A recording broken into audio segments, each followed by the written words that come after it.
Good afternoon, everyone. My name is Ahmed Jawad from DOCEO AI and Intel Media. Today, I have a pleasure to have Jill Kowalchuk from AMII to make a presentation for us. And she will present basically the title and then what she'll be talking about. But I'd like to talk a little bit about Jill. And Jill started her professional journey as a junior high social studies teacher, dedicating 7 years to the classroom. She holds a Master's of Education degree from the University of Toronto and is now pursuing her PhD at the University of Alberta. Her research is all about understanding how generative AI impact teachers' moral agency. Jill also plays a pivotal role at the Alberta Machine Intelligence Institute, AMII.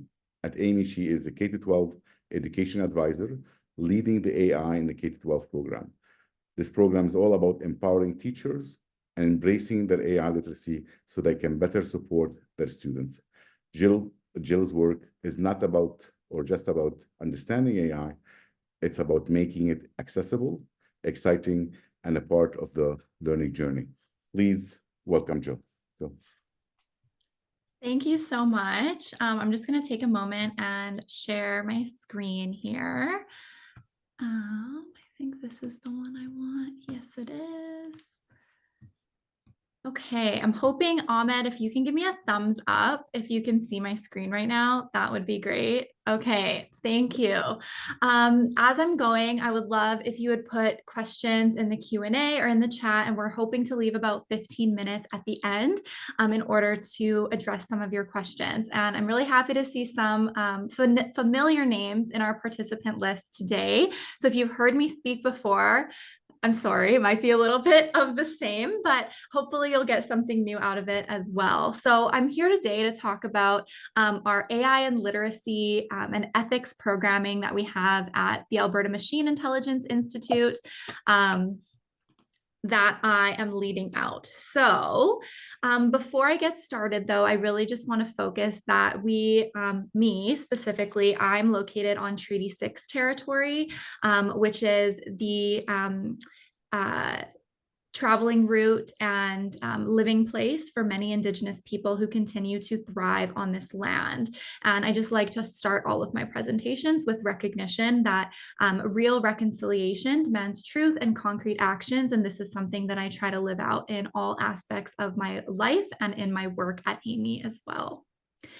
And so you can see my contact information on the screen here. Just my email if you would like to contact me to follow up or chat more or possibly discuss a collaboration. We can talk a little bit about that as well at the end of my presentation. So like Ahmed said, I have a master's degree in education from the University of Toronto, where I focused on digital literacies specifically. And I'm also a current PhD student at the University of Alberta, alongside my role at AMII as the K-12 education advisor.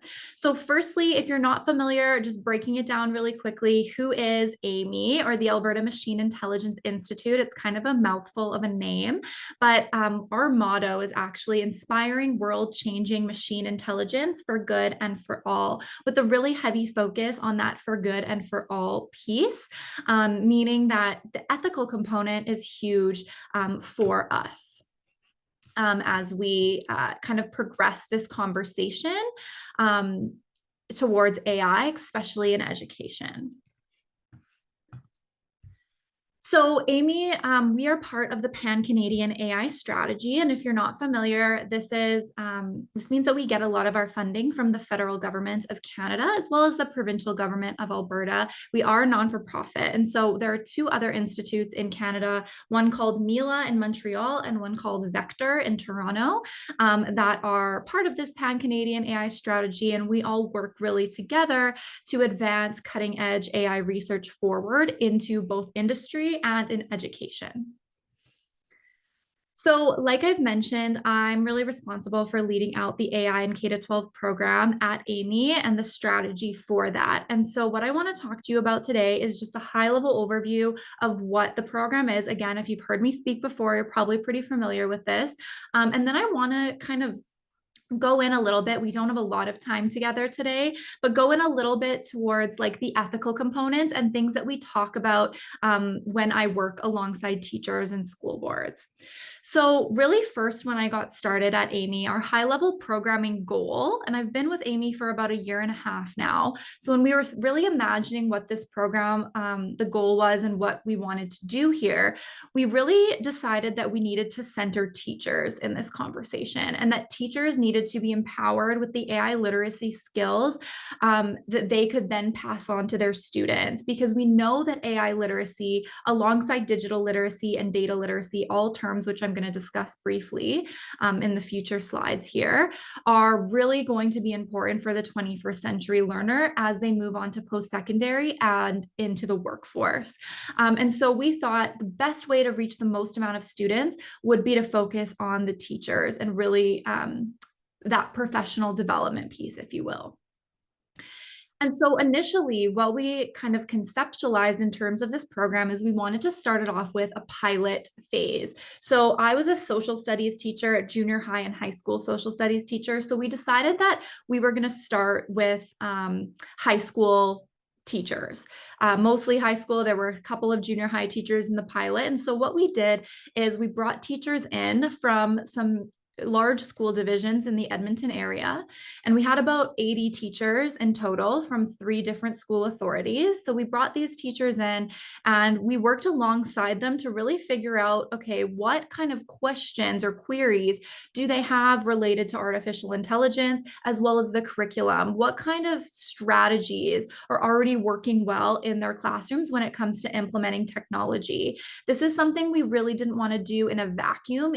Even being a teacher myself, I wasn't comfortable with coming up with a whole kind of programming or resource list on my own. I really needed teachers to affirm and add and kind of change and reframe my own thinking on what this program could look like. So after we conducted these initial stakeholder sessions and focus groups with teachers, we really entered into our resource build phase where we worked alongside, or I worked alongside master's and PhD level students at the U of A in the computing science department to build out resources for teachers.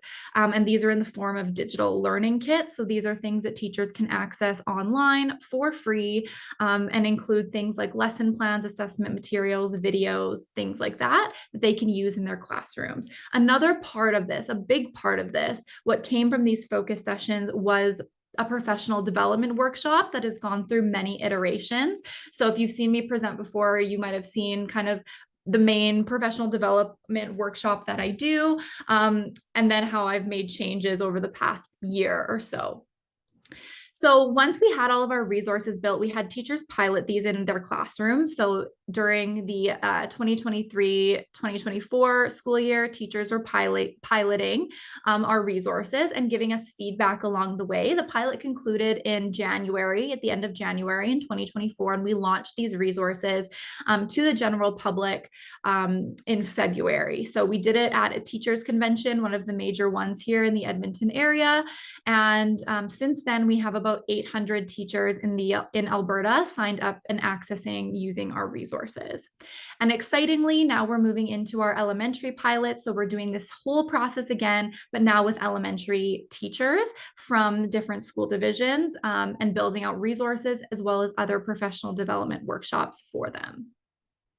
And so we built these 4 learning kits, like I mentioned. This is for the high school and junior high level. I'm not going to go through what all of them are, but basically there are 4. One specifically focused on generative AI and ChatGPT, one that's focused on ethics and AI's impact on society, another one that's focused on AI's impacts in careers and career pathways for students, and then one that's specifically related to the computer science curriculum here in Alberta and for computer science classes specifically. And so all of these resources are connected directly to the Alberta Program of Studies, as well as the Alberta Student Competencies to make sure that they're useful across classrooms and across subject areas. So this was very much just not for computer science teachers only. It was really kind of an interdisciplinary approach that we took. And so just some stats overall, we created about 81 unique resources for teachers to use that they can access again for free. And if you would like to check out our learning kits, you can scan this QR code on your screen, and it will take you to our learning management system, which is called RISE. You have to sign up with your email, and then you'll be able to access all of the learning kits for free, and be able to try them out in your own classrooms, or if you have friends that are teachers, their classrooms, or if you have employees that are teachers, perhaps in their classrooms as well. You can also access this through the AMII website, www.amii.ca, and there is a link to AI literacy on our website, and you'll find all of the K-12 section there. It does say apply to access the resources. It's really just the verbiage that we're using to try to collect data, if you will, on who is accessing the resources, but anybody can fill out that form and get access to the resources that way as well. Okay, so as I've mentioned, I'm not going to go over the Learning Kit resources. I really hope that you take the time to be able to do that at some point on your own, because I think the feedback that we've gotten and what we've developed, I'm personally really proud of. And I think they can be really useful in classrooms across disciplines. But I did want to talk a little bit more about the professional development kind of workshop or side of this that I offer for teachers. And so in my introduction, Ahmed said that, I'm doing a PhD, and my PhD is really around ethics in AI, as well as AI literacy for teachers, specifically like their moral agency. So I'll break that down in a minute, but how AI, specifically generative AI, impacts teachers' moral agency in the classroom. And so that is tied a little bit into the professional development workshop that I offer. And so I want to share just kind of some tidbits with you that are part of the professional development programming. So what we call our PD offering right now is AI explorations for educators, knowing that educators come to us at very different levels of AI literacy. So we have some educators that come to us that are really savvy when it comes to AI and kind of know what they're doing, but we also have a lot that are, approaching AI for the first time and really thinking about what it means for their workflows as well as for their students' learning experiences. And so we've centered this workshop around 3 learning outcomes. And I'm not going to deliver the whole workshop to you today because it's over 3 hours long when I typically do it with teachers in person or online. But I do want to give you kind of the overview here. So our learning outcomes really to gain a basic understanding of AI, including its key concepts and applications when it comes to the field of education specifically. And then raising really these important ethical questions that teachers, school leaders, anybody adjacent to the school board system or to the education system rather, should ask in the face of AI for education. We know there are a lot of exciting applications for AI, but there's also a lot of questions that need to be answered and that we need to collectively think about. And then finally, I usually take teachers through a variety of case studies where we talk about these ethical questions and try to really analyze the ethical issues at play. And so really, I've delineated this workshop with 3 core areas. So the first one is really peeling back the curtain or a level setting on what AI is. So focusing on key terminology, because a lot of the times when teachers come to me, they're thinking AI is simply ChatGPT, and that's kind of the beginning and the end of the sentence, whereas we know that's not the case, and education sometimes tends to be a little bit behind and playing catch up, and we need to look at AI beyond generative AI or beyond ChatGPT for teachers. And so we also do an introduction into what AI literacy is. The second component of the workshop is really around AI governance and ethics. So again, key terminology. I go briefly over some of the existing regulations that are currently in place, and then we kind of talk about the ethical concerns that are overwhelmingly coming forth through the literature in the AI and education space. And then finally, we look at the case study. So we usually have teachers, working in groups or working as a large group to kind of answer some of these questions and discuss together. So first, just a little tidbit of what I'm always talking about at the beginning of these workshops is what is artificial intelligence. And so when we talk about artificial intelligence, what we're really referring to here is kind of the larger umbrella term that's been around for a long time. Since the 1950s, artificial intelligence has been a thing. It's not a brand new phenomenon. However, the accessibility of certain types of artificial intelligence is new. And that's what teachers are currently grappling with in the classroom, as well as students and parents, for instance, as well as across industry, of course. Within artificial intelligence, or this idea of having computers mimic human behaviors and human thought processes, we have machine learning. And so machine learning is kind of a further subset of artificial intelligence where machines can learn on their own and don't have to be explicitly programmed like in traditional artificial intelligence. So things like ChatGPT are examples of machine learning, where it's scraping data off of the internet and it's learning from that data, being able to put an output out there.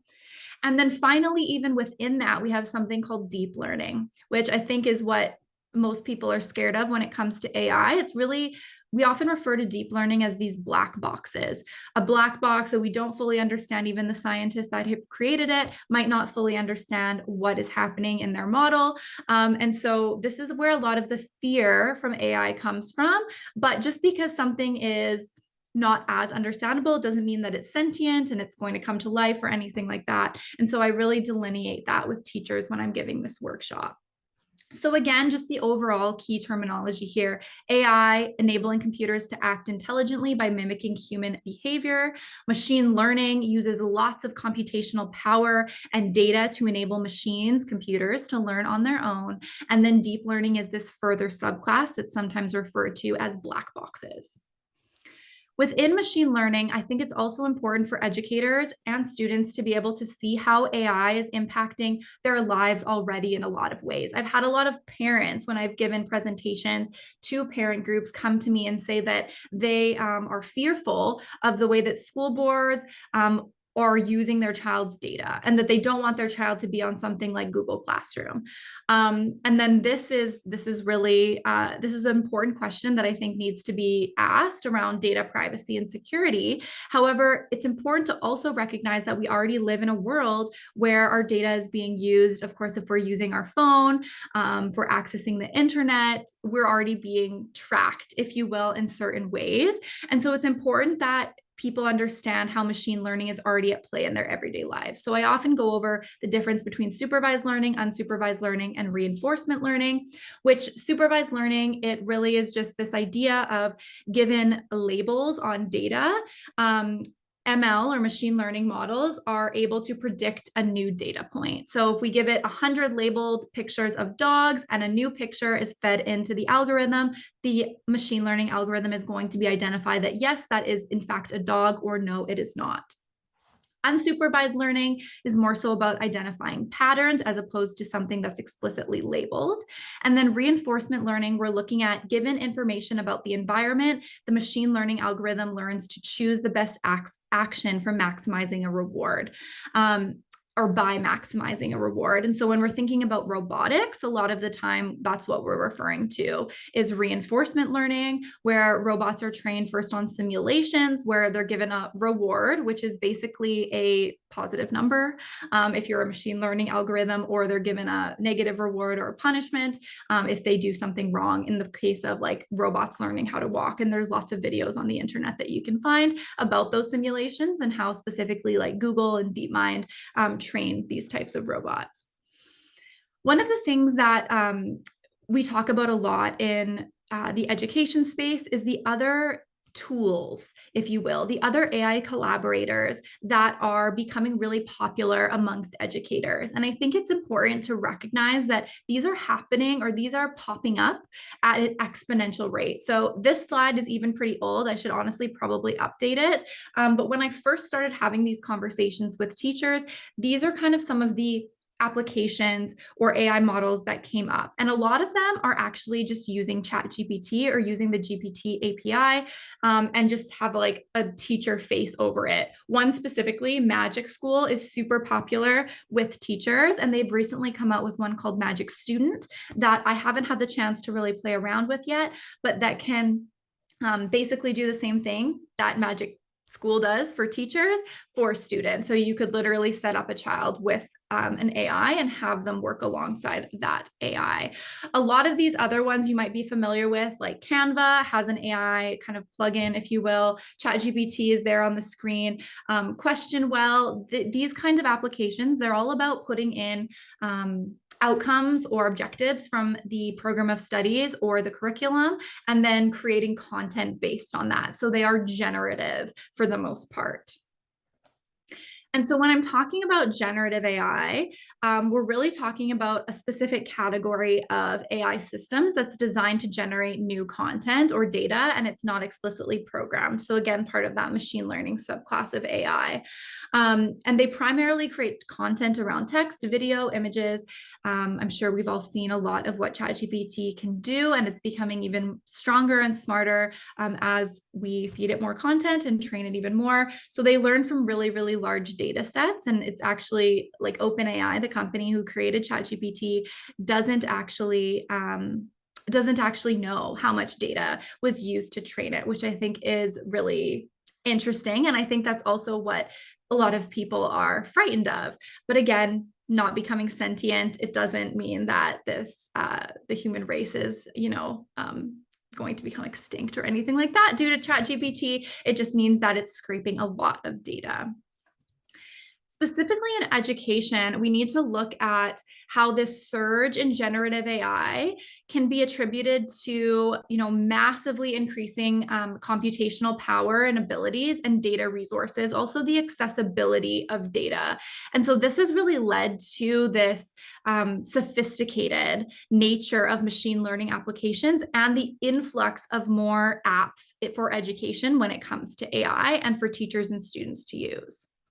However, that being said, still to this day, there is a lot of calls from scholarship as well as industry for regulation and research around frameworks for generative AI use in education. And frankly, those calls have largely been unanswered. And part of the problem with this is because the technology is evolving at such a rapid pace that it's hard to keep up when it comes to policy and guidance and frameworks.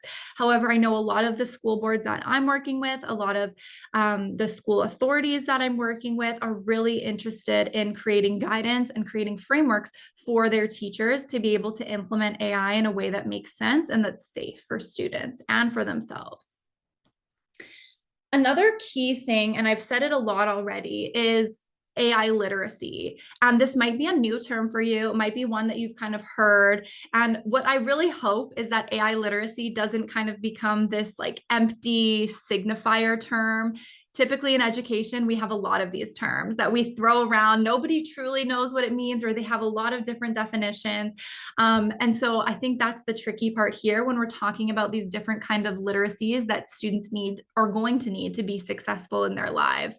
So really what AI literacy is it's stemming from digital literacy. And like I mentioned, my master's degree was all around digital literacy. And so really digital literacy as a broad term is really how we engage, understand, and use digital texts and platforms like social media, for example, and digital sharing. So digital literacy extends far beyond internet safety. I would say internet safety is like a tiny, tiny, minuscule part of digital literacy. When I'm talking about digital literacy, I'm really talking about the ways in which we critically think about the media that we're interacting with online, on TV, in the news. That's all part of digital literacy. There's also a component that relates specifically to assessment of students and the ways that we assess digital literacy skills. So assessing a digital literacy skill wouldn't be having students write a position paper on why digital literacy is important, right? In fact, it would be more so along the lines of having students, explore different forms of digital rhetoric to show or demonstrate their understanding. So that could be in the form of like a YouTube video or a social media post or a blog post or something that is a little bit more, if you will, on the creative side. Not saying that we need to completely do away with the paper and pencil and the position paper and the essay. I think that's a very valuable skill for students to have, but moving into this other space where students need more digital literacy to be successful. Data literacy is a component of that. We're inundated with data all the time, and students need to recognize how this data should, in fact, inform their decisions moving forward. I think personally, in my experience as a teacher, we do a really good job at presenting students with data. However, the part that talks about taking action based on that data is something that perhaps we could do a better job with. I'm speaking for myself personally. And then AI literacy. So along these lines, we're really talking about something that enables individuals to critically evaluate AI technology. So in line with that digital literacy piece, to be able to communicate and collaborate effectively with AI and use it at home, online, in school, etc., at the workplace, right? As well. And so I really like this definition. However, I'm trying to reframe my own thinking and the way that I think about AI. I don't like to think about it as simply a tool for our use. I think we can run into problems when we think about it like that, because it is such an advanced technology when it comes to other technologies and comparing it to other technologies that we see in the education space. So AI is very complex, and it's almost more like a collaborator or a collaborative tool, if you will, than a tool in and of itself. And so now moving into a little bit more of the ethical component here. And I don't have a lot of time, so I know I'm talking fast and speeding through, but I really encourage you to write in the Q&A as well as send me an email. I would love to follow up with you. So talking about ethics in the AI space, not in the education space, we're really just talking about this kind of overall encompassing term. And then governance and fairness are below that. So governance is a part of AI ethics. And this is really the policy and frameworks and guidance that are created to govern the creation and deployment of artificial intelligence in whatever industry. And then fairness is really ensuring that the machine learning models don't discriminate against particular groups. So fairness research in artificial intelligence is its own kind of subset of research. And there's a lot of really great research coming out of that area in the computer science department at the U of A. And so I'm not going to go over these in depth, but when I'm talking to teachers about the frameworks that exist, I go over a couple of them that they may or may not be familiar with. However, you may or may not be familiar with some of these, but we're talking about Bill C-27, which is like ADA, as well as PIPEDA, which is really focused on privacy and data privacy. Interestingly, and or maybe not interestingly, for the average day-to-day educator in their classroom, data privacy is not their top concern. From the literature, it's actually closer to the bottom of their concerns. And I want to get into some of what their other ethical concerns are when we're talking about AI in education. So in Alberta, if you're in Alberta, I know we have people joining from all over, but I'm stationed in Alberta. I'm primarily working with Alberta teachers. And so we have something called FOIP that many teachers are familiar with. And this is the Freedom of Information and Protection of Privacy Act. And this is something that governs that mandate of securing students' data. We also have, as part of our teachers' union, our association, the Alberta Teachers Association, has put out some administrative policies around artificial intelligence in education that basically just speak to the processes need to be developed by school boards to be able to evaluate new AIs that are coming into the educational landscape before teachers and students are allowed to use them in their classrooms. And it also, again, highlights the data privacy, which of course is an important ethical problem when it comes to AI in this day and age. But there are other ethical problems that I think are of equal concern and measure. And so when we're examining the literature on AI ethical concerns in education, specifically for teachers and school leaders, we can see this list on the screen now. That's biased AI systems is of course a concern. We know that AI is created by humans, and humans are inherently biased. So to assert that a technology is completely value neutral. I think personally would be a misnomer. That's not possible for the technology to be value neutral in itself. However, we can take steps to mitigate some of these potential biased AI systems. And that's not my area of expertise. I'm not a computer scientist doing fairness research, but that is basically what they're trying to do.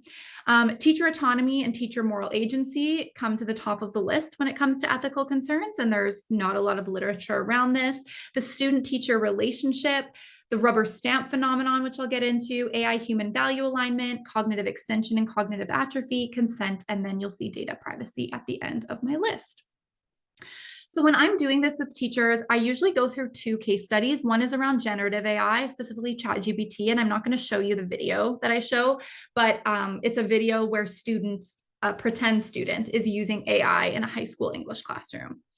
And so what we talk about with teachers, or what I talked about with teachers, is, good uses of ChatGPT, which you can see on your screen, mostly centered around sketching and brainstorming and planning things that are really low risk, right? That there's not a lot of decisions on the line here.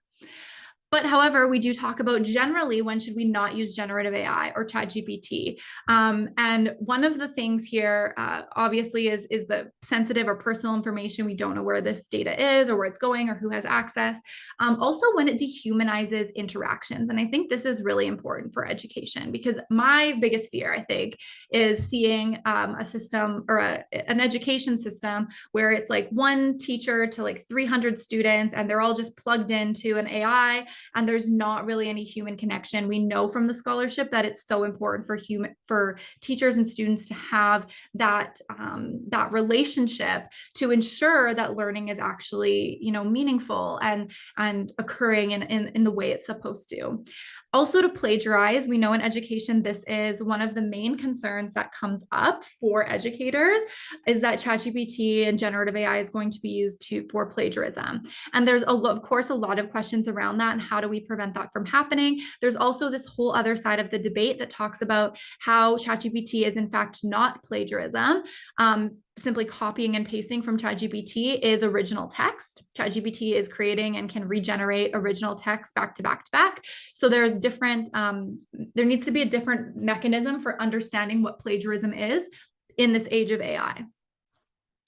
So what normally comes out of this case study around ChatGPT being used in the classroom by students are some concerns around the reliability of the information. Of course, we know that ChatGPT can hallucinate, and that just simply means that it can just write things that aren't true. And this can be very misleading for students, especially young students, if they don't understand the content that they are in fact trying to write about, for instance.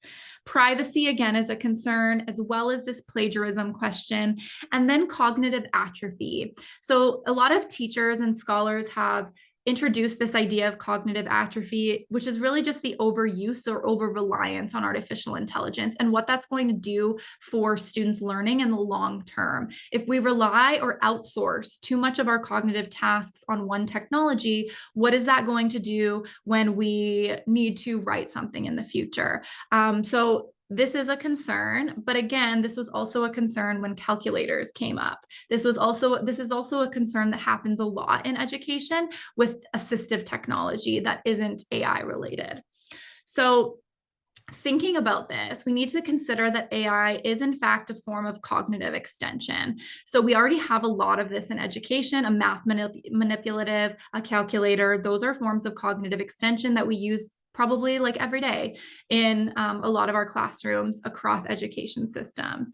And these extensions can really extend our thinking and our cognitive abilities and are really valuable to us as humans. This computer that you're watching me on is a form of cognitive extension. A pen in your hand is a form of cognitive extension, because the way that you think when you're able to write something down is very different than the way that you think when you cannot write something down. So it's really this question of drawing a line between when does something go from being a form of helpful cognitive extension to something that is atrophying some of our cognitive abilities. And I don't have the answer for you, but that's really what a lot of the scholarship around some of the ethical questions in AI are focusing on right now.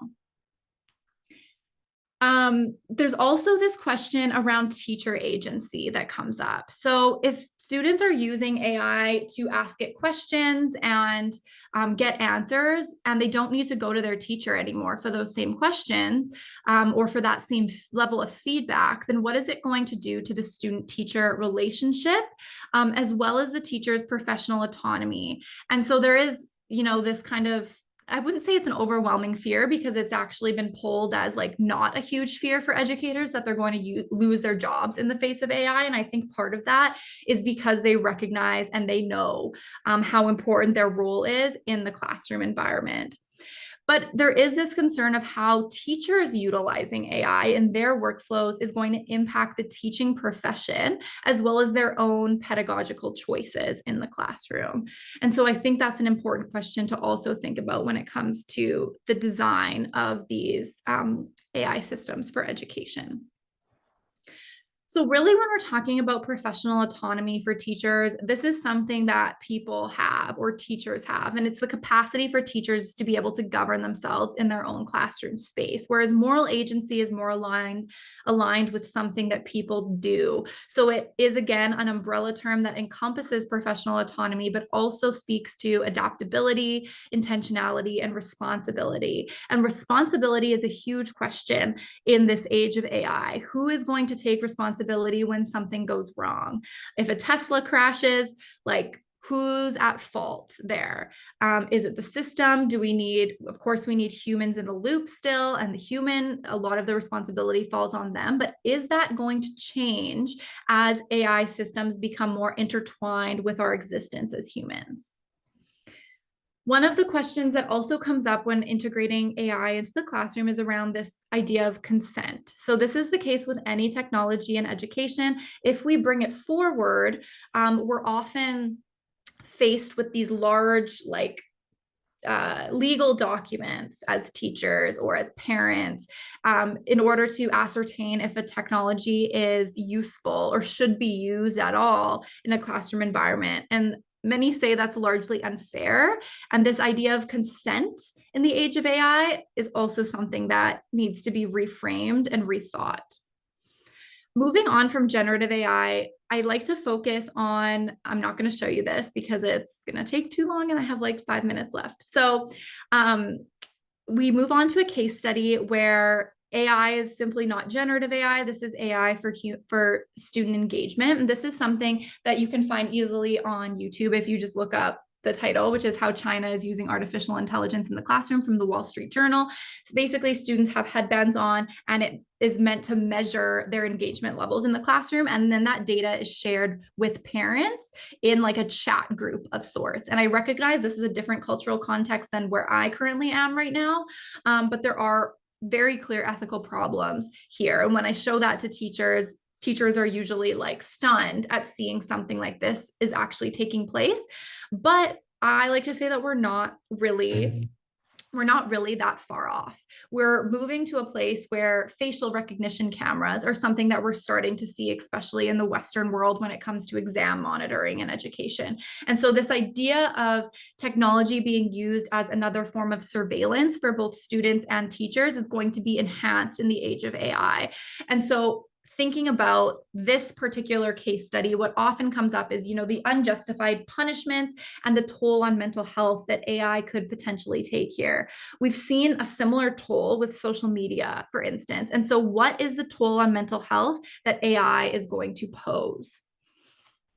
We also need to think about the accuracy of the technology itself. And it came out that this technology was not actually measuring what they wanted it to measure. And it was wholly inaccurate and wasn't really telling the full picture of the child. And so one of my fears as well is that we're going to move into the space of greater standardization in education with AI. And that's also something I want to avoid, because we really have two ends of the spectrum. We have people that are like AI for personalized learning and tutors, and that can be a great side, but then there's also the standardization side. And so where we fall is going to determine what kind of ethical quandaries we might come across.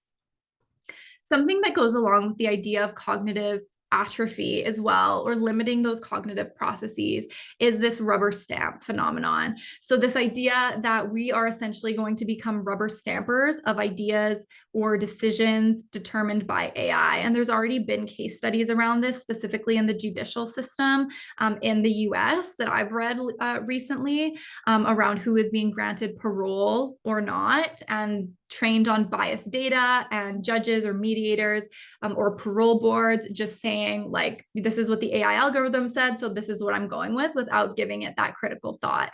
And so we really want to avoid this kind of problem in education. And part of the way that we avoid it is really enabling people with the AI literacy skills that they need, and the recognition that being human in the age of AI might look a little bit different than being human in the age of any other technology, but that humanness is still very much essential to ensure that learning and education environments remain meaningful spaces for teaching and learning.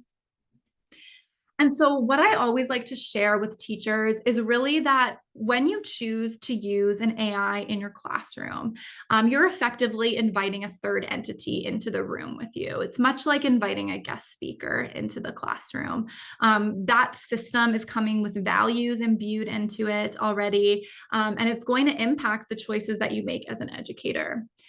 Teachers really need to advocate for mechanisms and frameworks, which they already are, to decide if AI should be introduced into their classrooms. There's a lot of, like, not a lot, there was a couple frameworks, ethical frameworks, that are in the scholarship and education around technology use and how teachers should be thinking about that. But I would argue they're not largely accessible to teachers. And so there needs to be mandates from school boards, from government, to think about what this is going to look like in education. And the other thing is that AI is not going to be able to replace the relationship between teachers and students. And teachers are very valuable. And like I mentioned before, I think teachers already know that, especially from the data that's coming out of the Alberta Teachers Association. And then in some instances, AI might not be the solution or the appropriate solution. So there's some things, whether it's in education or not, where AI is not the right choice to be using or implementing, and that things can be done, the good old fashioned way, and we don't actually need to use AI. And I think right now, where AI is currently, there are a lot of things that in education, AI doesn't need to be used for. And so moving on from kind of this overview of the PD piece, I just want to talk a little bit about the next steps for me and my organization when it comes to AI in K-12 in Alberta specifically, and hopefully scaling up from there. So like I mentioned, our pilot for elementary teachers launched in April, just recently here. And we're working with 3 Edmonton area school authorities on this, which is amazing because I don't have a lot of experience in elementary education. And so it's been great to hear from those teachers. And we're entering into our build phase now, where we're going to build resources for elementary teachers to use in their classrooms. Something else exciting that we did recently is we did some student-facing activations at 2 schools in the Edmonton area. And that was a really wonderful experience for us, because up until this point, a lot of my programming has been focused solely on teachers. And then exploring collaborations and partnerships to enhance our offerings and scale our program. So currently, I'm the only K-12 kind of person at AMII right now. And I'm really looking at ways that we can scale up this learning for teachers and people that are adjacent to the school board system. However, if you're not really in the K-12 space and you just wanted to hear about what's going on in K-12, that's great. But AMII does offer other AI literacy opportunities. If you go to our website, you can see the AI literacy tab, like I mentioned before, and see some of our other course offerings. So I'm part of a larger training team, and we do machine learning foundations 1 and 2. So this is for people who really want to get their feet wet and understanding what AI is and what machine learning is. It's really focused on business leaders and people that are in kind of those circles, if you will, professional spaces. AI Ethics 1, which is called AI Ethics Governance, and then AI Ethics 2, which is about deployment, are also courses that we offer at AMII that you can take. They're all delivered virtually as well. That'll give you a little bit more insight into the ethical components of AI, again, from a business standpoint, because a lot of our business is focused on those business professionals and increasing their AI literacy. We also have the Executive AI Summit for particularly like CEOs, and it's led by our CEO as well. We also offer an AI Everywhere course at the U of A. So this is an interdisciplinary course that's offered to anybody at the undergraduate level. And we're hoping that it's going to be a part of a certificate in the future. I just see a question pop up in the chat right now. Are the governance courses synchronous or asynchronous? So they have both components. So there's one where you're 3 hours like online, synchronous, and then there's a learning course on our learning management system that you can do in tandem at your own leisure, if you will. And then finally, we just concluded our Upper Bound AI conference, which is one of the bigger AI conferences in Western Canada. And it focuses on both academia as well as industry. And it's a really cool experience because me as like an academic, I've been to a lot of academic conferences and you don't usually get both sides, like the industry and academia. And so that just wrapped up last week, but we're looking forward to planning our next one for 2025. So I would encourage you to keep us in mind if you're thinking about learning more about AI and how it's going to impact your world. So we'll end it there, minute over, Ahmed, and I said what I was going to do, but I would love to take some questions. I'm going to stop sharing my screen here so that I can see the Q&A a little bit better. Okay, so sorry, Ahmed, did you want to go ahead? No, I just want to say thank you for answering Sandy's questions. Sandy McDonald from Grand Prairie Public Superintendent. He just follow up with, thank you. Do you know when the next round of dates for those governance courses will be scheduled? So the ethics ones, I would have to look in my calendar and I can definitely get back to you, but I think they're on the website. So if you want to pull up the website quickly in the ethics area of the website under AI literacy, you should be able to see those dates. They don't happen as often as machine learning foundations 1 and 2, but I would also encourage you, Sandy, to reach out to me specifically and we can see if we can get you into one of those ethics courses if you're interested. Absolutely. But the machine learning foundations courses, they happen every single month. So I believe they're on a Thursday. Yeah. I'll jump in very fast. Sandy, I did take actually ethics level 2, and then they were talking about doing ethics level 1 in the next few months. Connect with Jill. She for sure will let you know, but I'll share with you some of the information I have. Perfect. Sure. Okay. So I'm looking at the Q&A here. I see I'd like to hear more about how Gen AI is more a tool, is more than a tool and more like a coworker or a collaborative tool.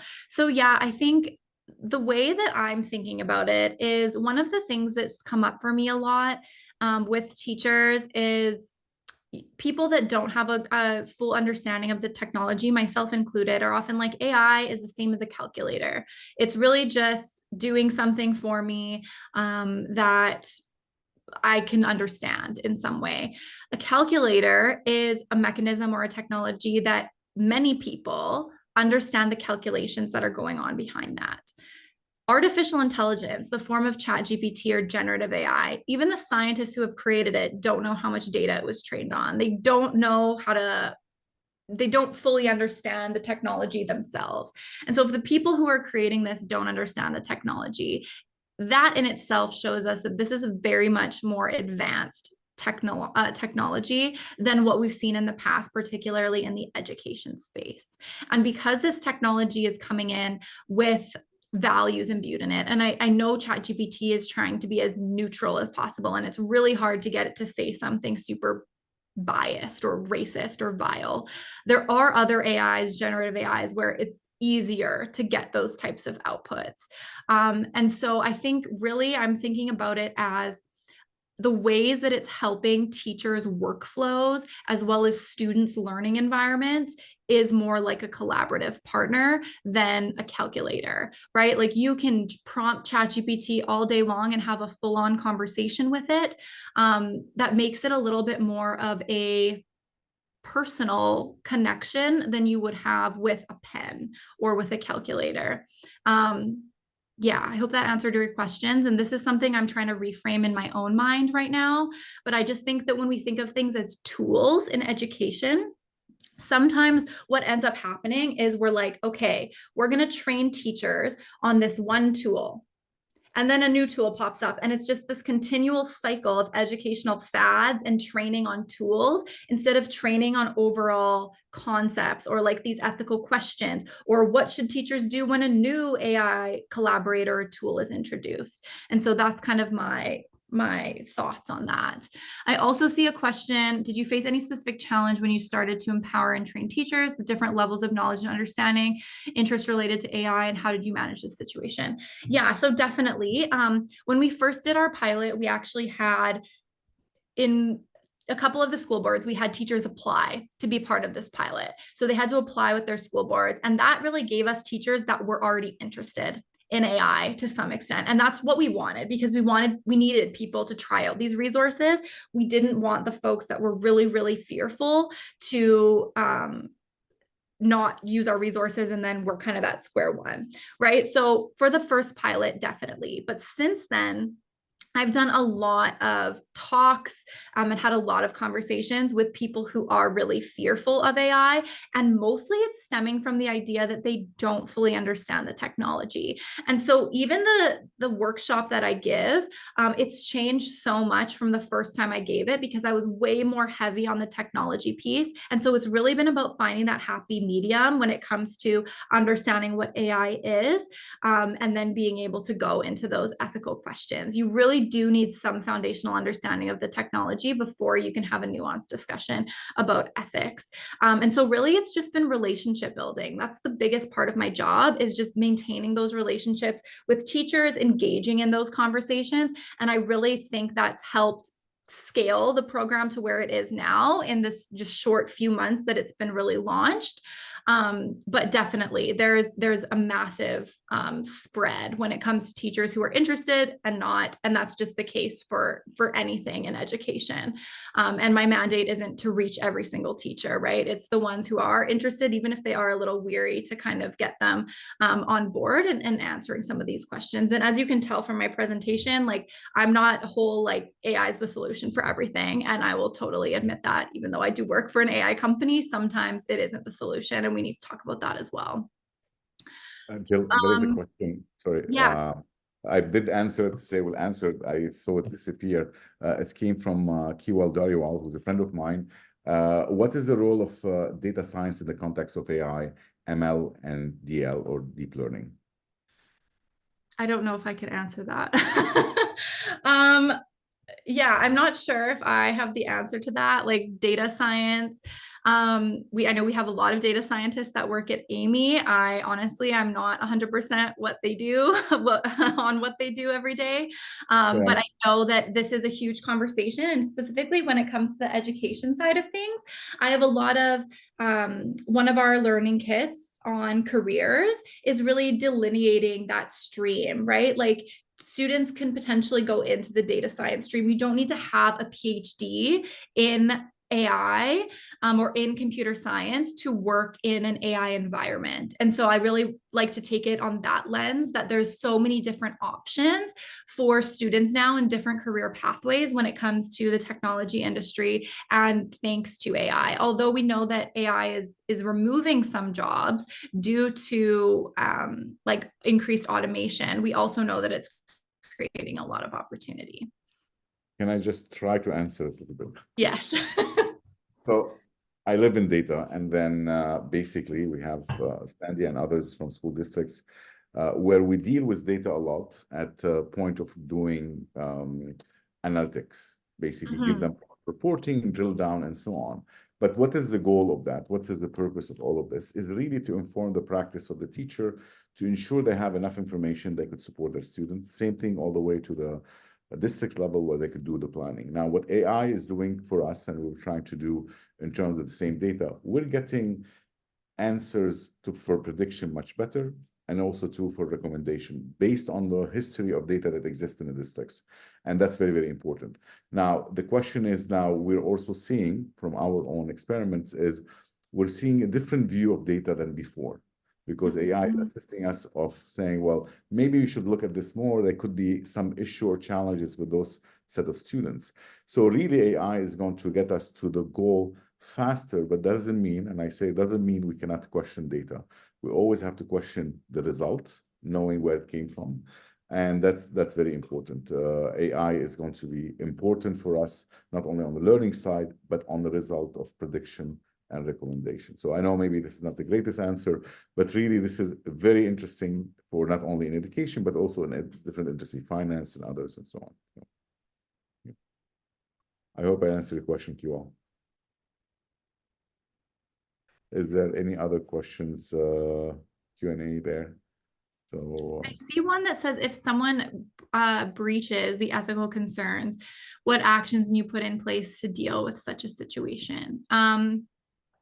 I mean, a lot of the ethical concerns that I talked about are kind of more at like a higher level of philosophy. If we're talking about like data privacy and student data security, to my knowledge, it's not individual teachers who would be at fault here at this time. We have like FOIP, like I mentioned, in Alberta, and regulations around student data and privacy. And so that's kind of a larger question. And I think something that school boards are definitely looking into and taking up when it comes to biased AI systems and the approval process for bringing AI into the classroom at this time. okay. Thank you. Okay. Any other questions? So maybe I'll kind of not summarize, but for me is I'm so excited we have the first webinar. There are going to be more webinars to come. And what we're doing right now here, we're a community of educators, community of AI specialists, community of leaders in the schools. And at the end of the day, we're all learning from each other, and that's important. And thank you, Jill, for sharing what AMII is doing specifically regarding curriculum. And personally, I asked my son to take the course, the AI course for everyone, or everywhere, sorry. And then this is important because all of us have to deal with it in one way or another. We have some basic understanding. Your work with teachers are very important. And I think it's important across the school systems that everybody be involved, and it's all our responsibility to be able to share that. And this is part of the reason of the webinars. But knowledge is everywhere. And one of the things is we have a great community of sharing in AMII, and through Jill too. You're doing a great job. Thank you very, very much.